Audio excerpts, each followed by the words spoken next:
had one of my followers message me asking for my help because she didn't know what to do because she had a very bad experience having an estate sale. And I've wanted for some time to do a video on estate sales, but I've kind of held off because I don't like to disparage any one group of people.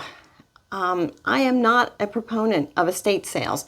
Now, there are some good estate sale companies out there. I want to say that right up front. But there are a lot of really bad ones as well. And anybody can run an estate sale. They don't have to be licensed or have any kind of experience. So the first mistake she made, she had no contract with these people. None at all. Nothing saying what they were going to do, how they were going to pay her, anything. So if you're going to do an estate sale with someone, get a contract, get everything in writing so you know up front what's going on. Why am I not a proponent of estate sales? Well, I'm lucky I live in an area where there are auctioneers. Auctions are transparent. You can see who's bidding and what they're paying. And of course, auctioneers generally take about 20%. Estate sales, you know, either they're charging you for all their staff and everything and by the hour and then taking a percentage, or they're just doing a split with you as far as when things sell. So what's the matter with that? Well, it's very expensive to run an estate sale. It takes a lot of manpower. You're going through the entire house and pulling everything out, displaying it, pricing it, and right there, you better hope they know what they're pricing, because if they don't know their market, they could be putting a price on something that's way lower than what something's worth. So there's that.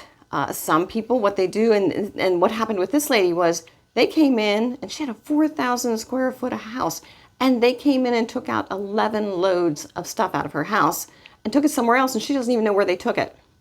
So some estate places, they have their own kind of warehouse or their own store frontage where they actually have their estate sales.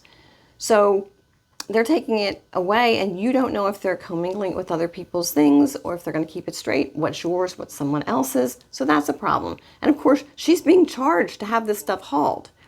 When it was all said and done, they told her that she made $95. They did a 40-60 split with her and told her she made $95, and she hasn't even seen that check yet. They did break something, said they were going to fix it. It hasn't been fixed. But again, she's got no contract. She has no kind of recourse as to what to do. For her to hire an attorney, it's a he said, she said kind of thing, and an attorney's going to cost her money. She's going to be in the hole even more.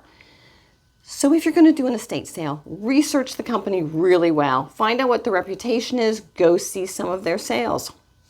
Find out if anyone's had a problem with them. Talk to someone who's actually used them.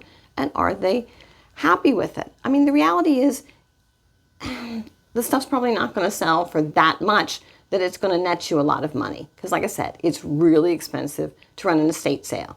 Also, there's the fact that in an estate sale, stuff walks away. You know, they can't be watching every single thing every single minute. So you've got theft happening because people are just, yes, well, we won't get into that.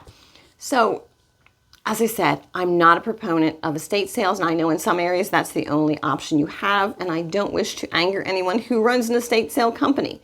And if you've had an estate sale and you've had a good experience, please put that in the comments and share that with us. But it's just not something I recommend, and for all the reasons that I've stated.